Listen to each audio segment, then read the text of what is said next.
उनको क्राइसिस है, उनको संकट है, उनको इस बात का आभास है कि दलित उनके साथ नहीं है, इसीलिए वो ये सब कर रहे हैं। लोगों को पता है। अब दलितों को आप पहले की तरह मत समझिए कि आप उनको मुर्गा और दारू खिला करके वोट ले लेंगे। बच्चे पढ़ाई लिखाई कर रहे हैं, कॉलेज में यूनिवर्सिटी में जा रहे हैं, शिक्षक बन रहे हैं, पीएचडी कर रहे हैं, स्कॉलर हो रहे हैं और नए दौर में वो हैं 21वीं 22वीं सदी में वो प्रवेश कर रहे हैं। ऐसे में बिल्कुल आप उनको बेवकूफ़ नहीं बना सकते। उन्हें पता है कि कौन उनके हित की बात करने वाला है, कौन उनके साथ खड़ा होकर लड़ाई लड़ने वाला है और कौन उनके खिलाफ काम कर रहा है। हाँ, वही तो कर रही है। नवादा में इतने लोग के घर जला दिए गए, गया में एक आदमी का हाथ काट दिया गया, ऐसे ही मुजफ्फरपुर में घटना हुई, ऐसे एक दलित के बच्चे के साथ बलात्कार कर दिया गया, ऐसे ही दलितों के घर तोड़े जा रहे हैं, जब मन तब बुलडोजर लगा दिया जा रहा है। तो कौन सा काम वो कर रहे हैं? कहाँ उनको देखा? कभी देखा आपने चिराग को दलितों के साथ जमीन की लड़ाई लड़ते हुए? कभी आपने देखा? बिहार फर्स्ट, बिहारी फर्स्ट की बात कोई भी कौन से बिहारी? कौन बिहारी? वो बिहारी जो आज मूसा टोलियो में रहता है। कभी गए वहां? कभी उनके साथ पानी पिया? कभी देखा उनके जिंदगियों को कि कैसे रहते हैं? एक एक कमरे में 4-4 परिवार। 2025 में विधानसभा का चुनाव होना है, लेकिन उससे पहले तमाम नेता और तमाम पार्टियां जो है वो तैयारी में जुट गई है और खास करके जो जाति आधारित वोट है उस पर फोकस बनाए हुए। एक तरफ राजद है, वो एमवाई समीकरण को साधने में लगी हुई है। वहीं बात करें इंडिया गठबंधन में तो तमाम जो पार्टियां हैं वो अलग अलग जातियों के वोट पे नजर बनाई हुई है। एनडीए की बात करें तो सीएम नीतीश कुमार लगातार बिहार के अलग अलग जिलों में जाकर के विकास के कार्यों का निरीक्षण करते हैं, लेकिन उनके साथ जो मंत्री हैं वो वोटर, कौन से वोटर पक्ष में आएंगे उसको लेकर के तैयारी में से जुटे हुए हैं।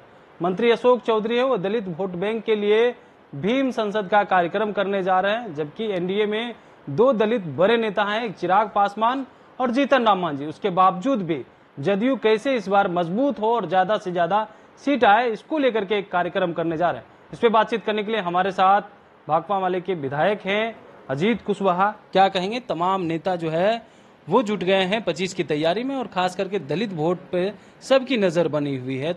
अशोक चौधरी करने जा रहे हैं, क्या लग रहा है जो आप लोग के साथ दलित है वो छिटक जाएगा? बिल्कुल नहीं, ये हो ही नहीं सकता है। और वो अपना उनको जो करना है करें। उनको क्राइसिस है, उनको संकट है, उनको इस बात का आभास है कि दलित उनके साथ नहीं है, इसीलिए वो ये सब कर रहे हैं। लोगों को पता है। अब दलितों को आप पहले की तरह मत समझिए कि आप उनको मुर्गा और दारू खिला करके वोट ले लेंगे। बच्चे पढ़ाई लिखाई कर रहे हैं, कॉलेज में यूनिवर्सिटी में जा रहे हैं, शिक्षक बन रहे हैं, पीएचडी कर रहे हैं, स्कॉलर हो रहे हैं और नए दौर में वो हैं 21वीं 22वीं सदी में वो प्रवेश कर रहे हैं। ऐसे में बिल्कुल आप उनको बेवकूफ़ नहीं बना सकते। उन्हें पता है कि कौन उनके हित की बात करने वाला है, कौन उनके साथ खड़ा होकर लड़ाई लड़ने वाला है और कौन उनके खिलाफ काम कर रहा है। आप काम की बात कर रहे हैं, लेकिन एनडीए के नेता तो ये कह रहे हैं, खास करके दलित जो वहाँ के बड़े नेता हैं वो तो कह रहे हैं सिर्फ महागठबंधन ने दलित के ऊपर अत्याचार करने का काम किया है। काम तो एनडीए सरकार कर रही है, डबल इंजन की सरकार दलित के लिए काम करती है। हाँ, वही तो कर रही है। नवादा में इतने लोग के घर जला दिए गए, गया में एक आदमी का हाथ काट दिया गया, ऐसे ही मुजफ्फरपुर में घटना हुई, ऐसे एक दलित के बच्चे के साथ बलात्कार कर दिया गया, ऐसे ही दलितों के घर तोड़े जा रहे हैं, जब मन तब बुलडोजर लगा दिया जा रहा है। तो कौन सा काम वो कर रहे हैं? हम अशोक चौधरी तो कहते हैं कहने से क्या होता है? क्या नहीं किया? क्या किया नीतीश कुमार ने? नीतीश कुमार ने क्या किया? नीतीश कुमार ने तो दलितों की जिंदगी को तहस नहस कर दिया, तहस नहस कर दिया, है कि नहीं है? कहाँ उन्होंने विकास किया दलितों के लिए? क्या दलितों के लिए किया? आज शहर में रहने वाले दलितों की स्थिति, आप पटना महानगर में किसी मोहल्ले में जाइए और बाकी मोहल्लों से नरक की स्थिति है कि नहीं है, आप अपना रिपोर्टिंग कीजिए स्वतंत्र तरीके से। वो ना मैं कहूँगा ना वो कहेंगे। शहरों में दलितों के घर बनाने का बिहार सरकार के पास कोई एजेंडा नहीं है। शहरों में जमीन नहीं दिया जा रहा। वो कह रहे हैं कि मल्टी स्टोरेज बिल्डिंग बनाएंगे। हम लंबे समय से बक्सर में और डुमराव में मांग कर रहे हैं, कहाँ बिल्डिंग बनाए? वो दलित कहाँ जाएंगे जिनके पास एक धुर जमीन नहीं है? सबको आर पोखर के नहर के किनारे से उजाड़ करके फेंका जा रहा है कंटिन्यू। चिराग और मांझी तो लड़ाई लड़ते हैं। कोई लड़ाई नहीं लड़ते हैं। वो लड़ाई हम लड़ते हैं, उनको लड़ाई नहीं लड़ते हैं। वो सिर्फ अपनी आइडेंटिटी और नाम के आधार पे अपना समीकरण और ये सब जोड़ तोड़ बिठा करके अपना काम करते हैं, सिर्फ जोड़ तोड़ करना। हाँ, और क्या करते हैं? कहाँ उनको देखा? कभी देखा आपने चिराग को दलितों के साथ जमीन की लड़ाई लड़ते हुए? कभी आपने देखा? बिहार फर्स्ट, बिहारी फर्स्ट की बात कोई भी कौन से बिहारी? कौन बिहारी? वो बिहारी जो आज मूसा टोलियो में रहता है। कभी गए वहां? कभी उनके साथ पानी पिया? कभी देखा उनके जिंदगियों को कि कैसे रहते हैं? एक एक कमरे में 4-4 परिवार, एक एक कमरे में 3-3 बच्चों की पत्नियां। एक पत्नी रहती है तो 2 पत्नी नैहर जाती है। क्या देखा इसको उन्होंने नजदीक से? क्या उन्हें पता उनकी जिंदगी कैसी है? भूमि सुधार नहीं हुआ आज तक। सारी जमीन के बड़े बड़े टुकड़े, बड़े बड़े जो है थैली शाहों के यहाँ है और ये सारे गरीब लोग। तो इसलिए ऐसा कुछ भी नहीं है, ये सब फर्जी बात, ऊपरी बात, जात की राजनीति करके ये सब करने की कोशिश कर रहे हैं। उपेंद्र कुशवाहा भी यात्रा पे निकल रहे हैं, तेजस्वी यादव दूसरे चरण की यात्रा पे निकलेंगे, खासकर शाहाबाद एरिया को घूम लिए। वो कह भी रहे थे, खास करके कुशवाहा वोट बैंक को लेकर के, और कुशवाहा समाज में कह रहे थे कि इस क्षेत्र में जो 2024 में नुकसान हुआ है, एक तो 2 मंत्री का नुकसान हो गया, दूसरा जो है इस क्षेत्र का विकास रुक गया। अगर कुशवाहा जी जीतते तो इधर एक कुशवाहा मंत्री होते और दूसरे आर.के. सिंह होते।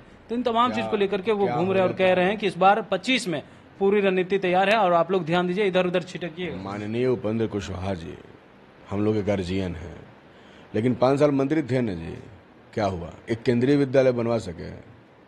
शिक्षा मंत्री ही तो थे, क्या उन्होंने किया? वो बीजेपी का 13वां खिलाड़ी है, प्लेइंग 11 में तो उनका चयन हुआ नहीं, और 13वां खिलाड़ी को बैटिंग करने के लिए बीजेपी ने उतार दिया है, और वो भी उस क्षेत्र में उतार दिया है जहां उनका चलना नहीं है। इसलिए वहां शाहाबाद में तो इस बार तो बीजेपी ने काराकाट से कुशवाहा जाति का इज्जत ही डुबा दिया था। वो तो भाकपा माले को धन्यवाद देना चाहिए कुशवाहा समाज के लोगों को, जिसने उनका मान रख लिया राजा राम सिंह को खड़ा करके।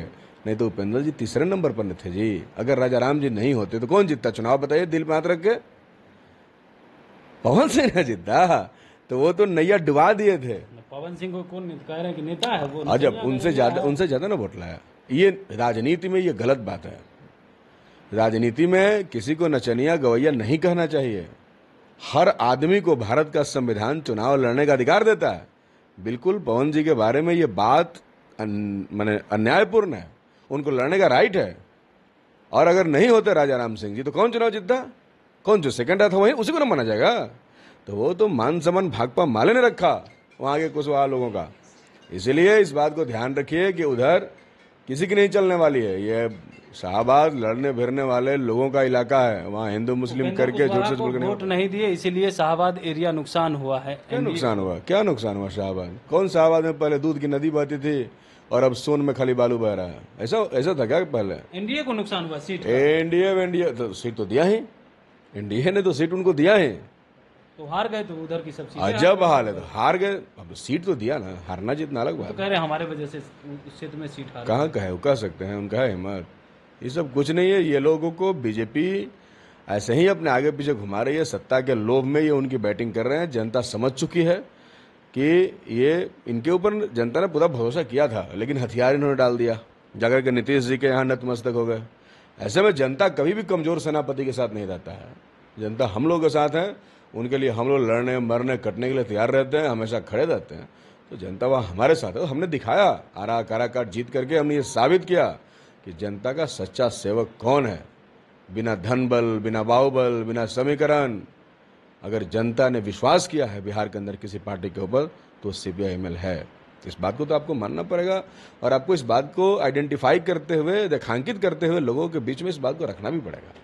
एक आखिरी सवाल लेंगे। तेजस्वी यादव यात्रा पे निकल रहे हैं, उसको लेकर सत्ता पक्ष के लोग कह रहे हैं कैसे यात्रा पे निकलते रहे, 25 के बाद भी यात्रा पे ही रह जाएंगे। अरे सत्ता पक्ष को तो बेचैनी रहता है ना कि कोई जनता से क्यों मिल रहा है, उसको रोकने के लिए केस कर दो, जेल में डाल दो, फांसी पे चढ़ा दो। वो तो चाहते नहीं है कि जनता से मिले विपक्ष के लोग। हमारी पार्टी की भी यात्रा शुरू हो रही है, दीपंकर भट्टाचार्य के नेतृत्व में हम लोग पूरा बिहार का यात्रा करेंगे।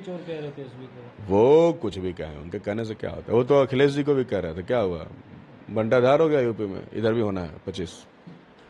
चलिए, टोटी चोर कह रहे हैं बंटाधार होना है। यात्रा पर निकलते हैं तो तमाम सत्ता पक्ष के लोग की परेशानी बढ़ने लगती है। कमलेश कुमार, लाइव बिहार, पटना।